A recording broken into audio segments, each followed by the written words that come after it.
Tirico, and I'm the editor of Demand Gen Report, and I am back with a new season and a new episode of CXO Conversations.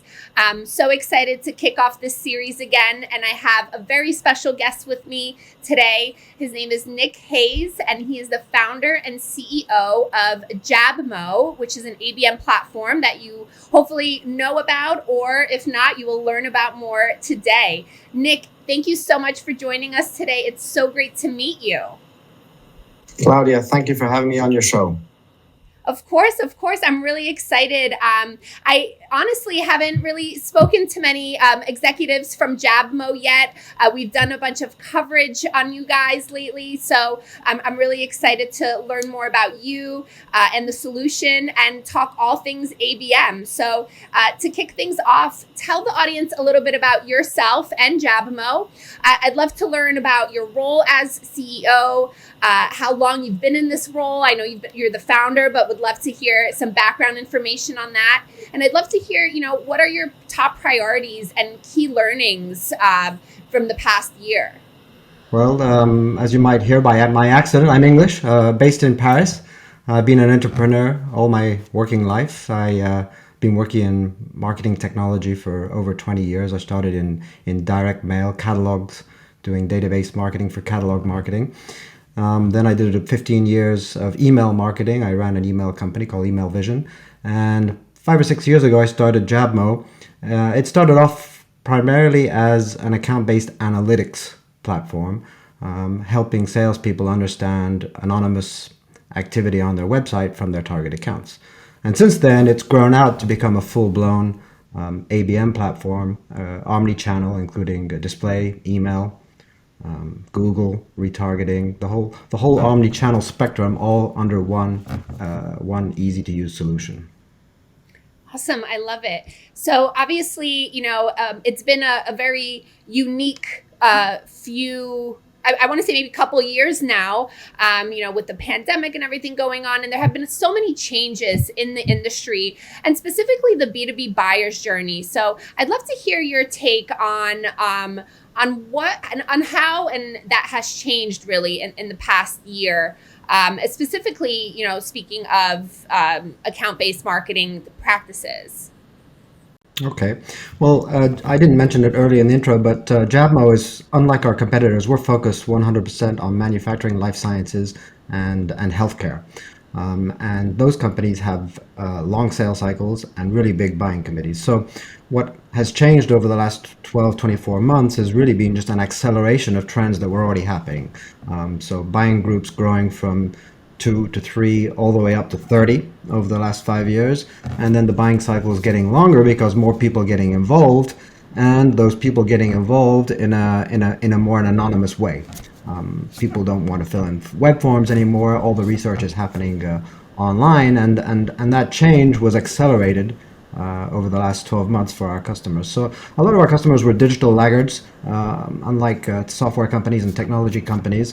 A lot of our customers were heavily reliant on trade shows, and when trade shows got canceled, a lot of that budget shifted to omnichannel digital ABM, and that led to a huge growth for Jabmo. Last year we grew by over 70% in revenues because our customers flipped from offline to online ABM.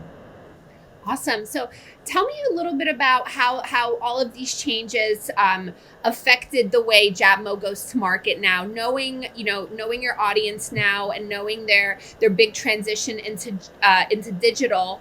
How did that kind of look for you in terms of how you kind of go to market now? Yeah.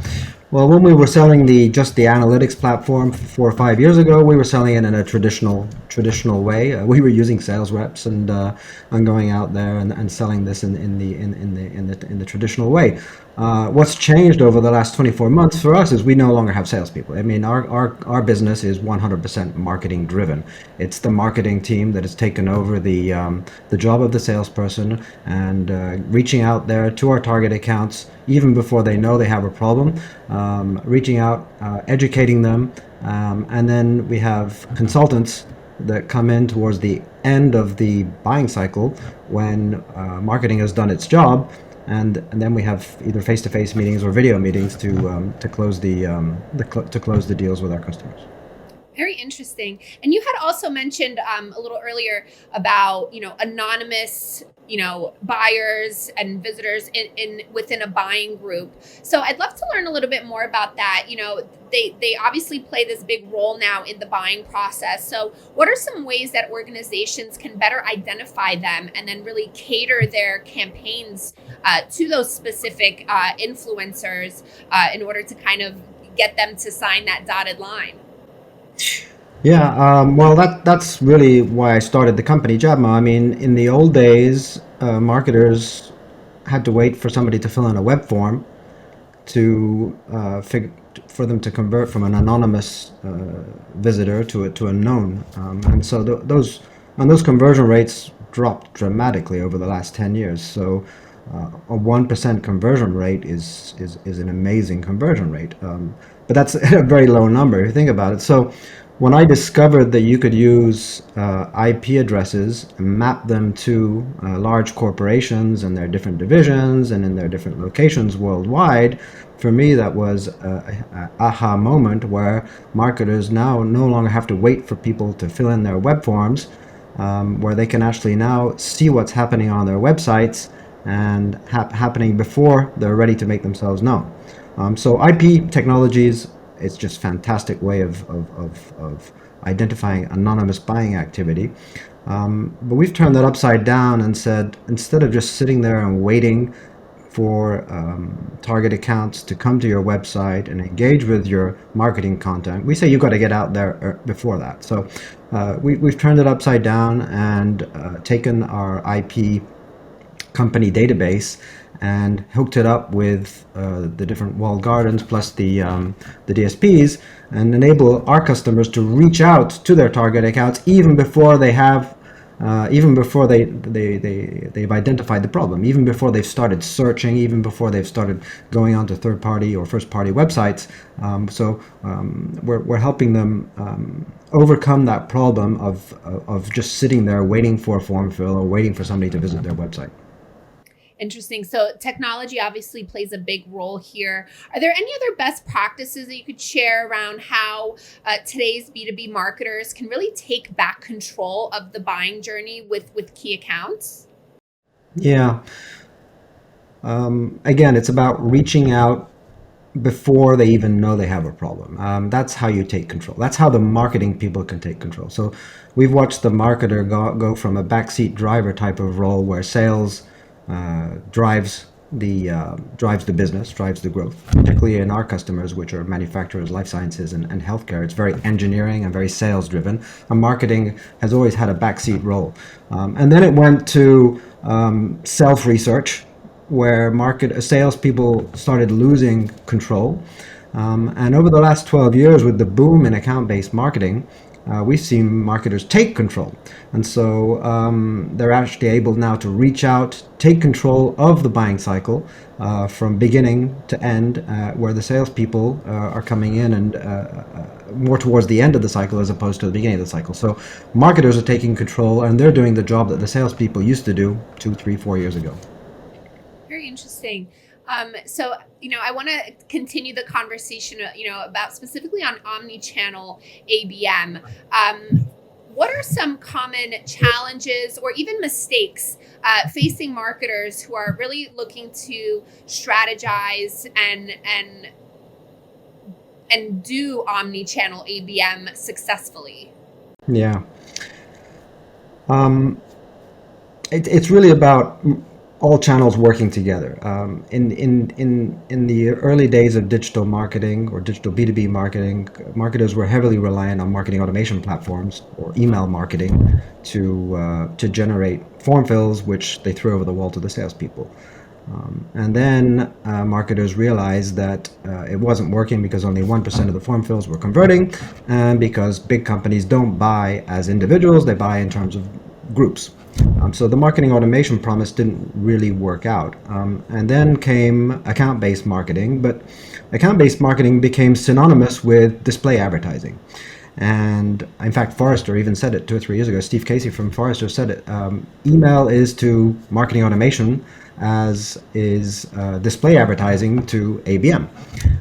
And so a lot of marketers thought that ABM was just display advertising, and but it's not that. What really makes ABM successful is omnichannel. So using, of course, display advertising, using, of course, email marketing, but also using LinkedIn, Facebook, Instagram, Twitter, Google, wherever your target accounts may be hanging out, using new technologies like IP-based technologies, first-party cookies, coupled with IP technologies to be able to build audiences and reach your target accounts wherever they go across all channels.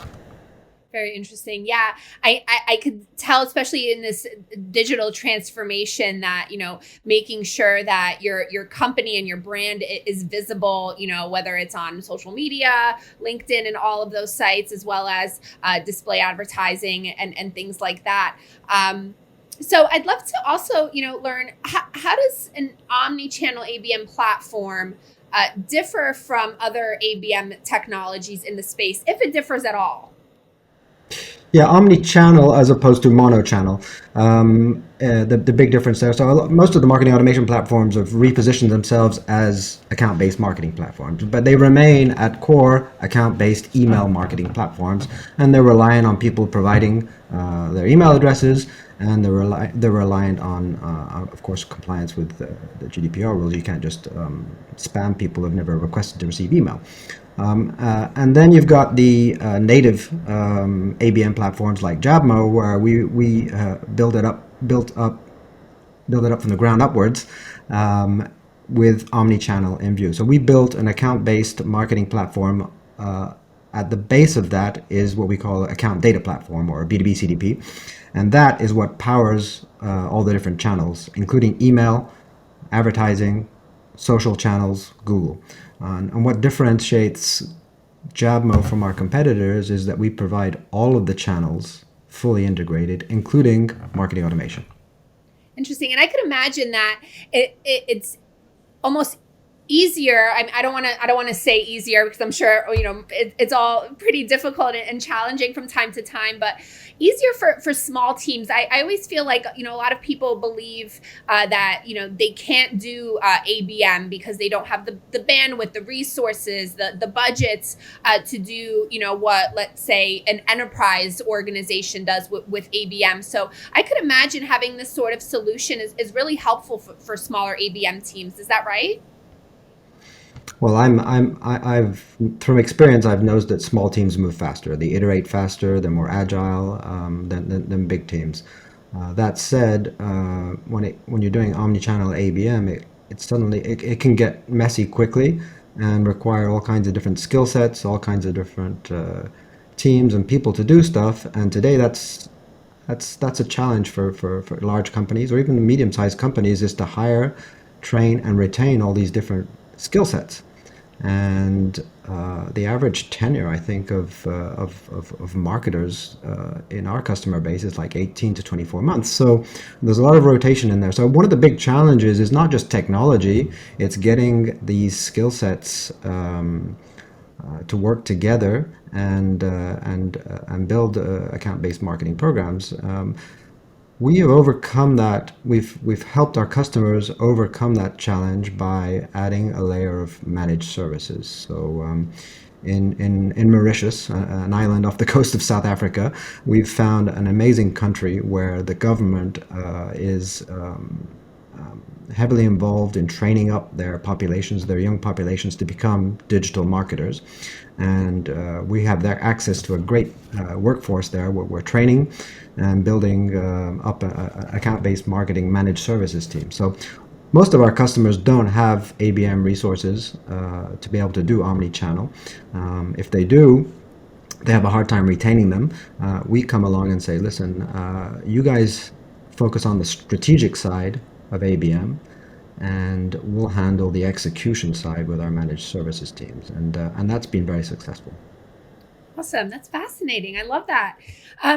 So obviously a successful ABM campaign really has to unify the entire buying group across channels. So, you know, obviously this omni-channel ABM approach. Can you share any, best practices for really achieving this? I'd love to learn because, obviously if we're doing omni-channel, everything has to kind of be streamlined and it all has to go together and flow together nicely. You can't have things working in silos, right? So what are some best practices in achieving this and making sure everything is fully across channels in a almost personalized and customized way? Yeah. Well, there's two ways of looking at that matrix. The first one is when to use which channel when, and the other one is what messages you should be sending to your target accounts based on where they are in their buying journey. To address the first one, the best way to reach target accounts early and before they visited your competitors is using IP display advertising. That is by far the best way of building awareness and starting to build awareness around the problem that ultimately your product or your company will solve. So IP advertising is a great way of building awareness. It's not the best way for getting form fills. So it's the best way of building awareness. Then when they have checked out your solution in some form or another, the best way to continue building a relationship and educating your customers is account-based retargeting, and that's across Facebook, all the walled gardens, Google, Facebook, Instagram. And then later down the buying journey, the more expensive channel, which is LinkedIn, is very useful before hitting them with email. And so that's probably the best practice that we recommend to most of our customers, when to use which channels when in the most cost-effective way. If you were to just use LinkedIn, for example, it would be cost prohibitive to run an ABM program at scale across many customers. In terms of what message to send when, lead with the problem, and then when you've measured using analytics packages like ours, when you've measured that they're actually checking out the problem, then you start to explain to them how other companies have addressed that problem. Then you show some case studies, and very slowly through this learning and teaching process, you lead them down the path towards your unique capabilities that address that solution. So maybe a series of 5 or 6 different messages for an ABM program from beginning to end. Interesting. And you mentioned that the key M word, measurement. So I'd love to talk that a little bit. What do you believe some would be some top KPIs, key things to measure omnichannel ABM plays? Well, ultimately, sales. Ultimately, marketers need to be measuring the impact of their efforts on revenues and sales, and that's easy in B2C. That's easy in B2B with short sales cycles. Our customers have sales cycles of 1, 2, 3, 4 years, and so ultimately sales. But in the short term, we look at early indicators, which would be engagement uplift, meetings set, opportunities open, pipeline. All of those are the early indicators of success prior to actually closed won. And we always recommend to our customers that they use our platform to set up a control group so that they can see how ABM is driving significant uplift or not in their target account engagement. Great. So I'm going to shift the conversation a little bit. Since the title of the series is CXO Conversations, one key question that I always keep throughout all of my episodes is, what types of conversations are you having with other C-level executives and CEOs these days? What are some top questions you are hearing? How are priorities and stress levels changing? Anything unique coming, that you're hearing from other, peers? Yeah, in the tech space, it used to be how do I find great engineers and great salespeople. Now I'm hearing where do I find great marketers. That's a change. But not only where do I find them, but how can I adapt to the new world, I'm finding ways to get them to stay. We're finding that the younger marketers, they do want to go to the office and mingle. And we're finding that the more experienced ones find themselves to be more productive working from home. So one of the big discussions that I'm having with other CEOs is how do we adapt the workplace to these new desires. Some people want to go back to the office, some people don't. So how do you balance that? And so that's a debate. Interesting. So, do you have any, insights into how Jabmo is tackling that as a company? Yes. In Mauritius, for example, our teams tend to be quite young, and they're going through a steep learning curve. Everybody's in the office, and they love it.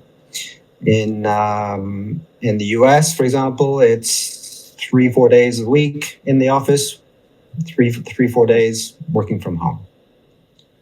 Not that we have 8-day work weeks. But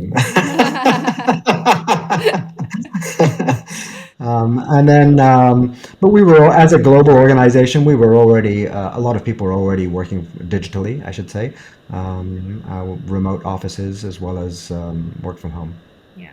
It's going to take a lot of, getting used to this new world. But I feel like, everybody has been so great at adapting and being agile and keeping up with, new innovations and changes. So hopefully one day, pretty soon, we'll all come to a real normal, I guess, if we can kind of call it that.